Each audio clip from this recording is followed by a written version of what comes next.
ಐತಿಹಾಸಿಕ ಬಸವನಗುಡಿ ಕಡಲೆಕಾಯಿ ಪರಿಷೆ ಆರಂಭಗೊಂಡಿದೆ. ದೊಡ್ಡ ಗಣಪತಿ ಬಸವಣ್ಣ ದೇಗುಲದಲ್ಲಿ ಸೋಮವಾರ ಪೂಜೆ ಸಲ್ಲಿಸುವ ಮೂಲಕ ಕಡಲೆಕಾಯಿ ಪರಿಷೆಗೆ ಉಪಮುಖ್ಯಮಂತ್ರಿ ಡಿಕೆ ಶಿವಕುಮಾರ್ ಚಾಲನೆ ನೀಡಿದರು. ಎಷ್ಟೇ ಮನುಷ್ಯನಿಗೆ ಕಷ್ಟ ಮಾಡಿದ್ರು ಕೂಡ ಕೊನೆ ಈ ಪರಿಸರಕ್ಕೆ ಬಂದರೆ ಭಕ್ತಂಗೂ ಭಗವಂತನಿಗೂ ವ್ಯವಹಾರ ಮಾಡುತ್ತ ಸ್ಥಳ ದೇವಾಲಯ. ಪ್ರತಿ ವರ್ಷ ಕಾರ್ತಿಕ ಮಾಸದ ಕೊನೆಯ 2 ದಿನಗಳ ಕಾಲ ಬಸವನಗುಡಿಯ ಕಡಲೆಕಾಯಿ ಪರಿಷೆ ನಡೆಯುತ್ತದೆ. ಅದೇ ಮಾದರಿಯಲ್ಲಿ ಚಾಲನೆ ಸಿಕ್ಕ ಮೊದಲ ದಿನ ಸಾವಿರಾರು ಭಕ್ತರು ಹರಿದು ಬರುತ್ತಿದ್ದಾರೆ.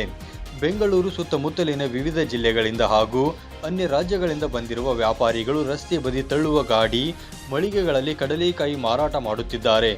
ಈ ವೇಳೆ ಮಾತನಾಡಿರುವ ಡಿಸಿಎಂ ಡಿಕೆ ಶಿವಕುಮಾರ್, ಪ್ರಖ್ಯಾತ ಬಸವನಗುಡಿಯ ಕಡಲೆಕಾಯಿ ಪರಿಷೆಗೆ ಇಂದು ಚಾಲನೆ ನೀಡಲಾಗಿದೆ. ಬಸವನಗುಡಿಯ ಕಡಲೆಕಾಯಿ ಪರಿಷೆಯ ಇತಿಹಾಸವು ಆಸಕ್ತಿಕರ ಕಥೆಯೊಂದಿಗೆ ಬೆಸೆದುಕೊಂಡಿದೆ ಎಂದರು. ಜಾತ್ರೆ ಪರಿಷೆ ಎಲ್ಲ ನಮ್ಮ ಬೆಂಗಳೂರು ಸುತ್ತಮುತ್ತಲಿನ ರೈತರು ಎಲ್ಲೇ ಇರಲಿ ರಾಜ್ಯದಲ್ಲಿ, ಈ ಕನ್ನಡ ನಾಡಿನಲ್ಲಿ ಎಲ್ಲ ಬೆಳೆದು ಅವರ ಬದುಕನ್ನು ಹಸನು ಮಾಡಿಕೊಳ್ಳಿಕ್ಕೆ ಬಡವರ ಬಾದಾಮಿ ಕಡಲೆಕಾಯಿ, ಬಾದಾಮಿ 1,000, ಕಡಲೆಕಾಯಿ 50. ಈ ಸಂದರ್ಭದಲ್ಲಿ ಪಕ್ಷದ ಪ್ರಮುಖ ಮುಖಂಡರು ಹಾಗೂ ಇನ್ನೂ ಅನೇಕ ಗಣ್ಯ ಮಾನ್ಯರು ಉಪಸ್ಥಿತರಿದ್ದರು. 9 ಲೈವ್ ನ್ಯೂಸ್ ಬೆಂಗಳೂರು.